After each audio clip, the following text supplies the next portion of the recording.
It's the week after Christmas, and this couple decide that they're going to brave it. Even though they know that the stores are going to be crazy, they decide they're going to go to the mall and return their presents because they really don't have an option. They have a lot of stuff they need to get done this week, and they want to start off on it right away. So they decide to brave it and go to the mall to return some gifts, and they were right. The mall was stupid busy. I mean, it was just crazy. So it didn't take long before they were separated from each other. She keeps returning presents to all these other stores, but he never calls, he never texts, he never shows back up. Pretty soon, she just keeps getting more frustrated, and finally she just gives him a call. I told him that we got a lot of stuff to do today. So she calls, he picks up the phone, she says, "Where are you? I told you we got a lot of things to do today. Where in the world? Why did you separate from me? What are you doing? Where are you?" He said, "Well, you remember that jewelry store? That one where you looked at that diamond necklace 10 years ago, and you loved that diamond necklace, and I wanted to buy it for you so bad, but I didn't have the money. I couldn't afford to buy it." She said, "Yes, I remember that store. I remember that."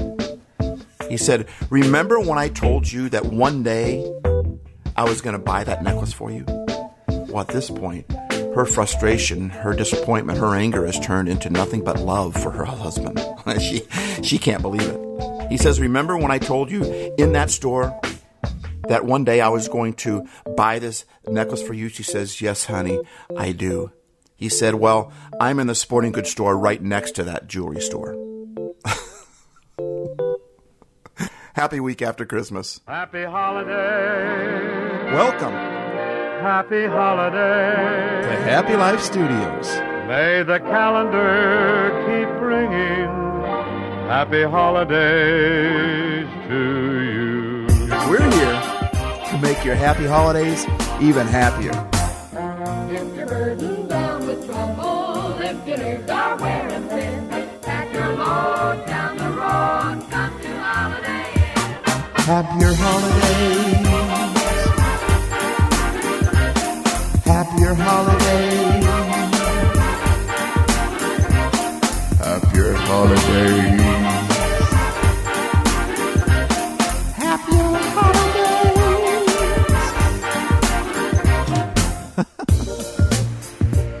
What's up, Happy Lifers?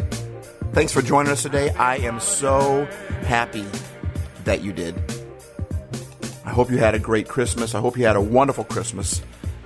I know I did. And you're kind of to blame, so I kind of wanted to talk to you about that, Happy Lifer.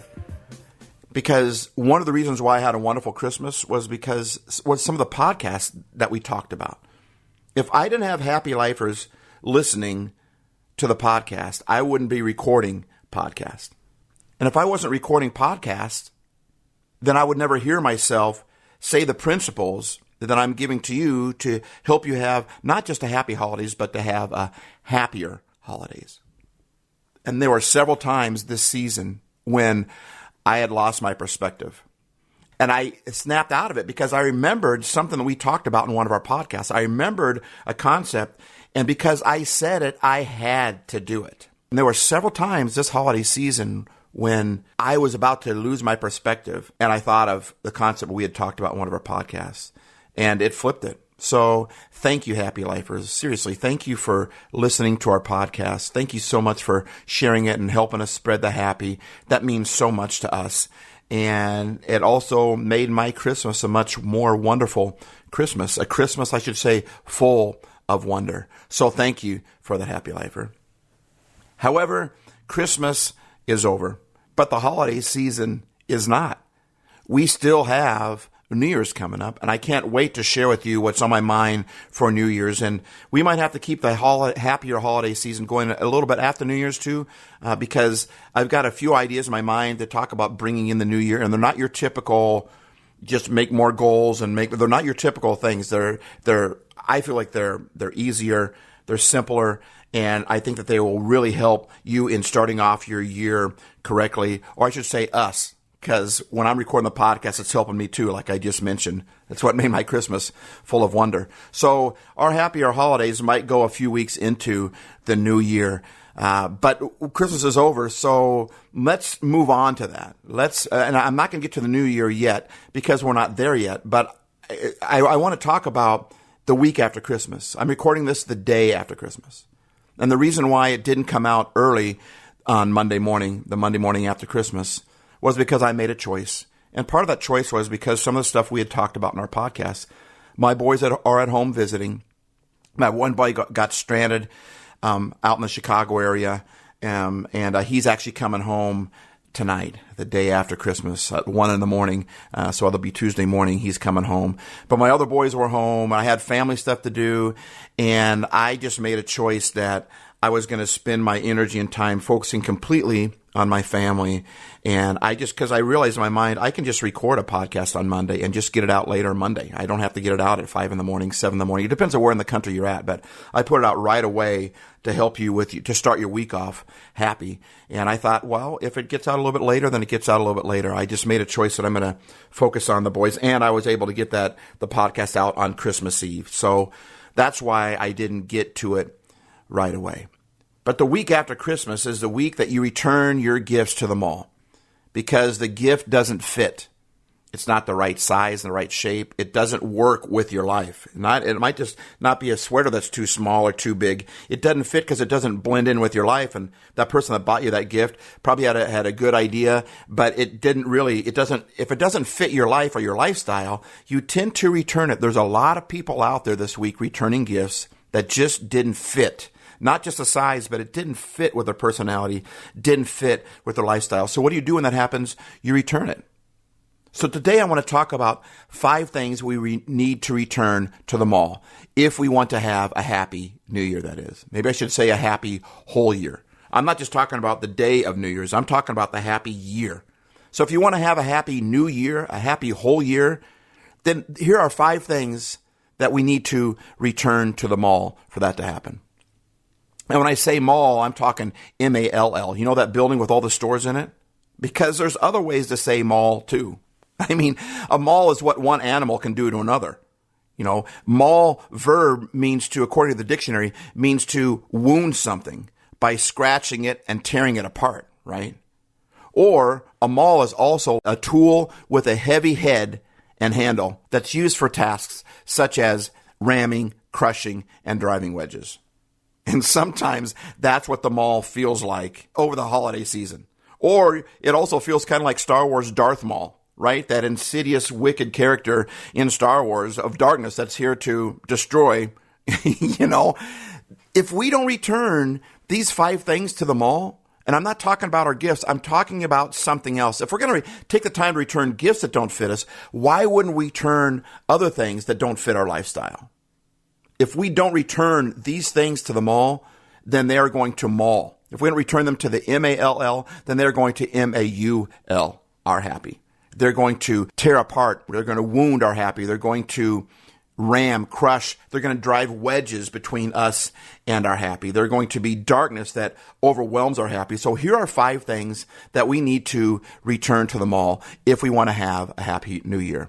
Number 1, guilt and regret. I also call it reruns and returns. And one thing I would like to return immediately was from last week's podcast, a couple days ago, where I talked about the Messiah. You know, the one that has a Hallelujah chorus in it, that Messiah. It's called the Handel's Messiah. I didn't think about it until after I posted the podcast last week. You know, I said, you know, the Messiah, that musical, did Bach write that? It's called the Handel's Messiah. But it was too late. I'd already put it out. I was a music major for like 3 years in college. And here I am attributing the Messiah to Bach. Or didn't even know where it came from. It's the Handel's Messiah. I do know that. My mind was in holiday fever, I guess. And so that's the first thing that I'd like to return. But I'm talking about reruns and returns here. Guilt and regret. Let's talk about reruns first. A rerun is that thing, that failure that we keep playing over and over and over in our head. That time that we blew it. And it was a failure that we had, and we rerun that over and over and over again in our head. We need to treat these reruns like we treat bad shows, bad TV shows, or bad reruns. We just don't watch them again. I mean, when we see a show on TV that we've seen before and we know we don't like it, A movie that we've seen before and we know it don't like it, it elicits bad feelings or it elicits no feelings. It doesn't do anything for us. It doesn't feed us at all. It actually takes away from us. We've seen it before. We know we don't like it. We don't even hesitate. We just turn the channel and we watch something else. We watch another TV show, another rerun. And I'm suggesting the same thing here. Turn that channel of that failure that we keep replaying over and over in our head. Yeah, you blew it because you're not perfect. No one is. We all blow it. We don't need to rerun that over and over and over and over again in our heads. I can't think of anything positive that comes from rerunning our failures over and over and over again in our head. We need to turn the channel to something else. Watch something else. Think of something else. Think of something positive, something good that you've done in the past.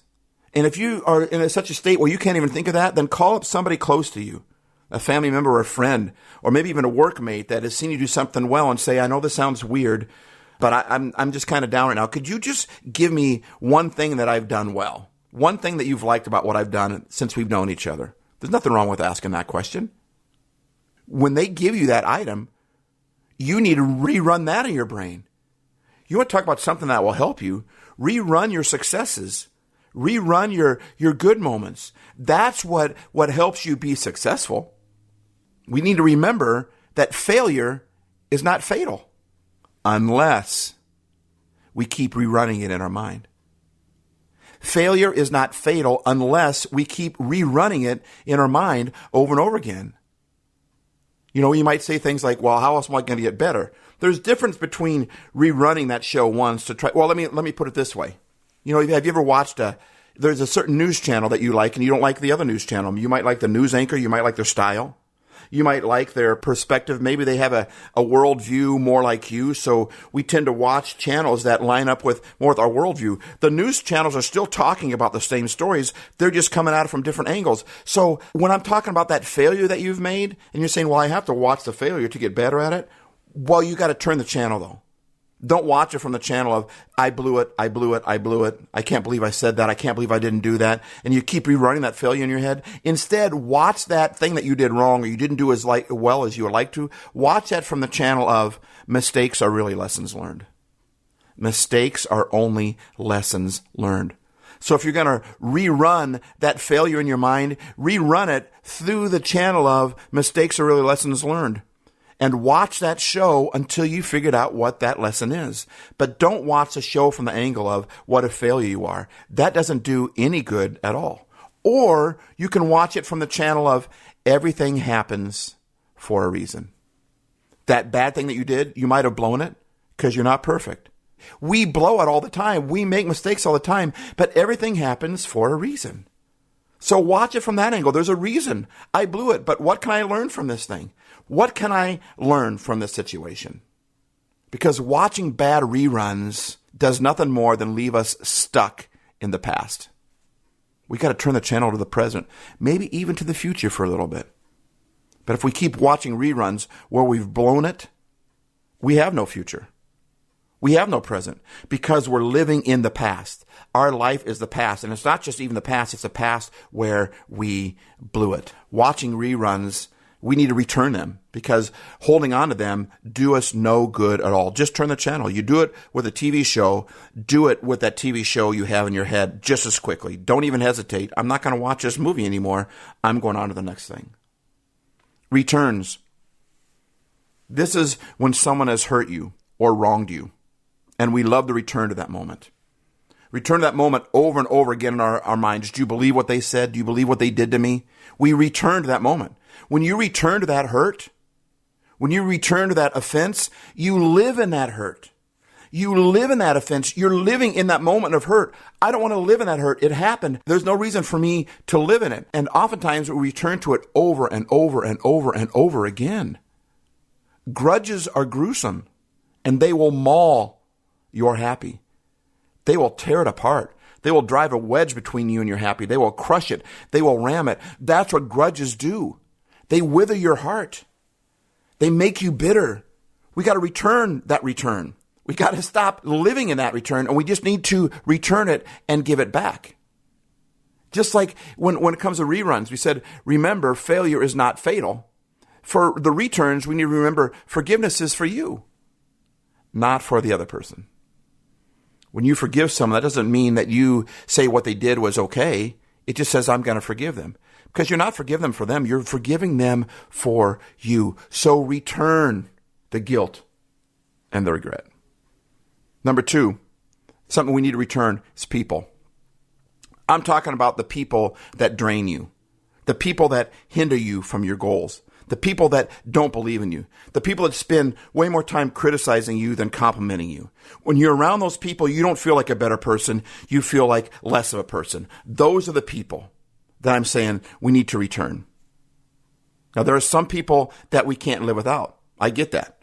We need each other, but we need people that are going to feed us. I'm talking about that part in your heart, that close part to your heart that only has a few people in it.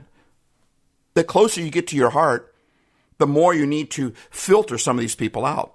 I'm not suggesting you stop being that person's friend. I'm suggesting that you stop hanging out with them so much. I'm suggesting that you stop giving them so much credibility in what they say about you. Find people that believe in you and let you know. Find people that feed you and don't drain you. And the best thing we can do with that is become that person, because everybody needs that.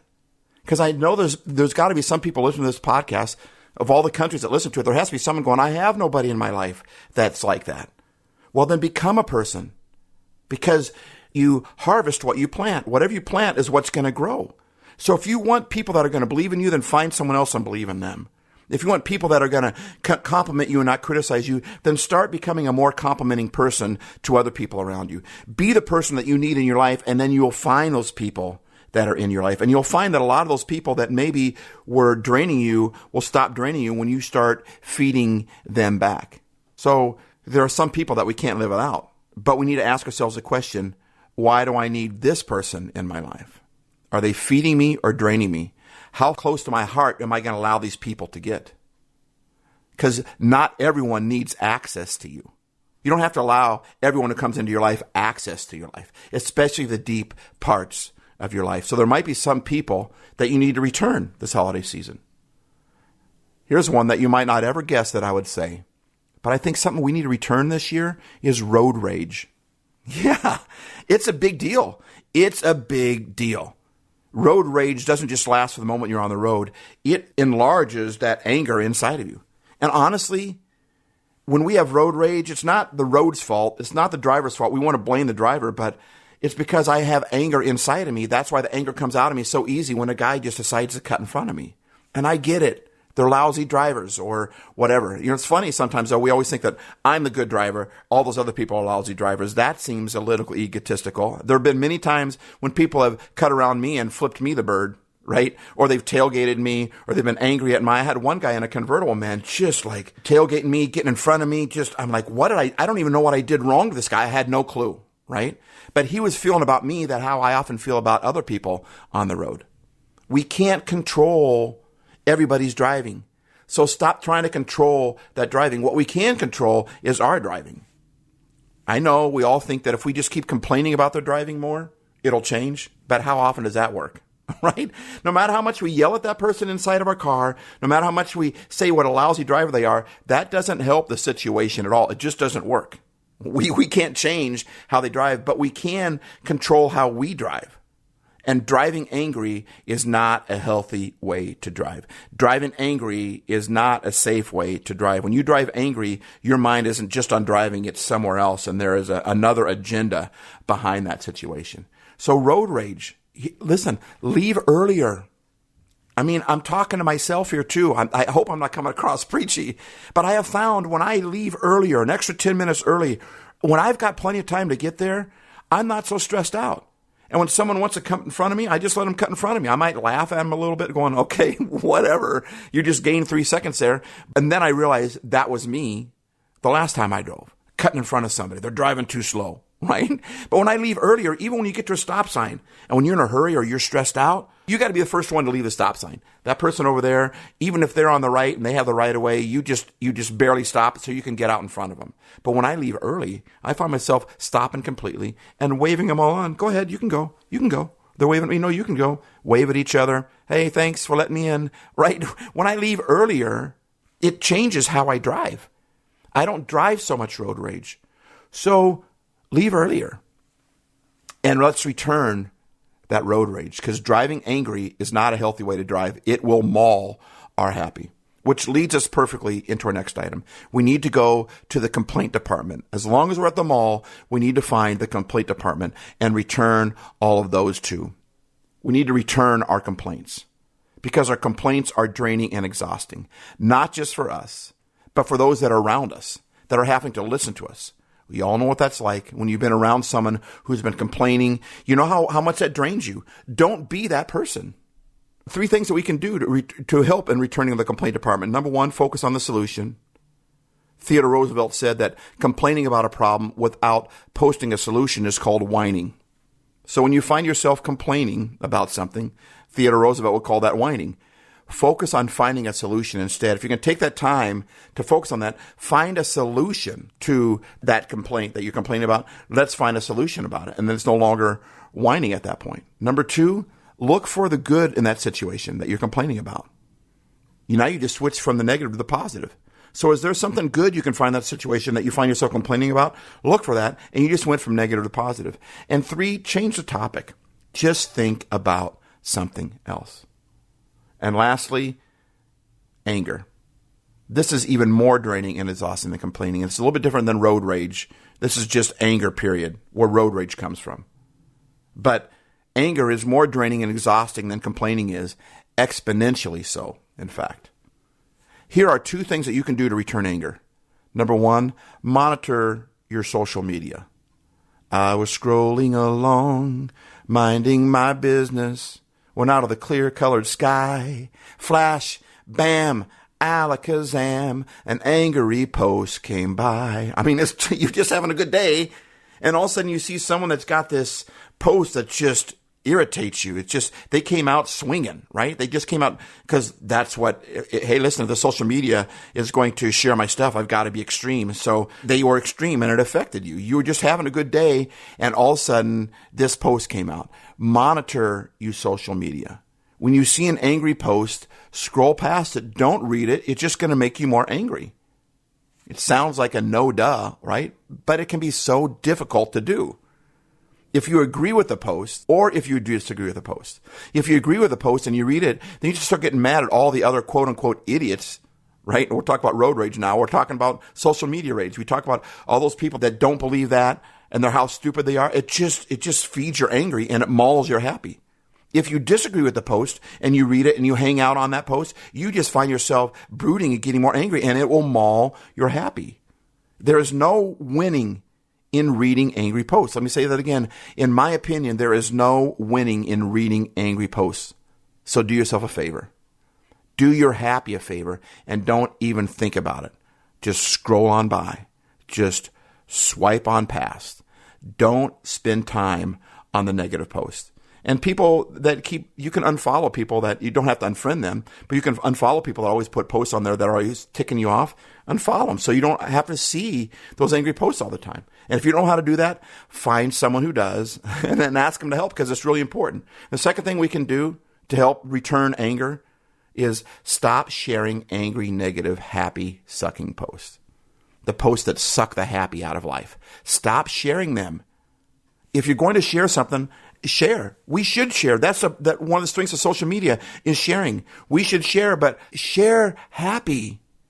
Share hope. Share the posts that made you feel good. And if you can't find them on your page, the more you search for them on that social media, the more that social media will start sending those kind of posts to you. But share hope. Share humor.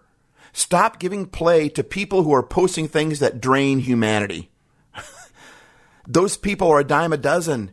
Anyone can criticize. Anyone can criticize. It's not hard to do. Be in the top percentage instead. Reach for the top shelf. Share the good stuff. Anyone can reach for the bottom shelf and share critique. That's so easy to do, to make fun of somebody else, to say how stupid they are. And I struggle with it sometimes too, and I'm trying to be better at that. I am going to return my anger this year. I'm going to try to keep returning. And you might have to keep going to the mall, M-A-L-L, and return that mall, M-A-U-L, and return that anger. So in conclusion, here are 5 things that I think we should replace our returns with. Replace the bad returns and reruns with happy ones. Replace the draining people with people that feed you. Replace the road rage with highway happy. Just speak positive things to people that cut you off. Just do it out of rebellion. Just say, oh, you are such a great driver.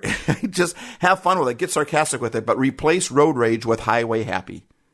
Replace the complaints with compliments. And replace the anger with kindness. Make someone happy. Make just one someone happy. And you will be happy too. Happy week after Christmas.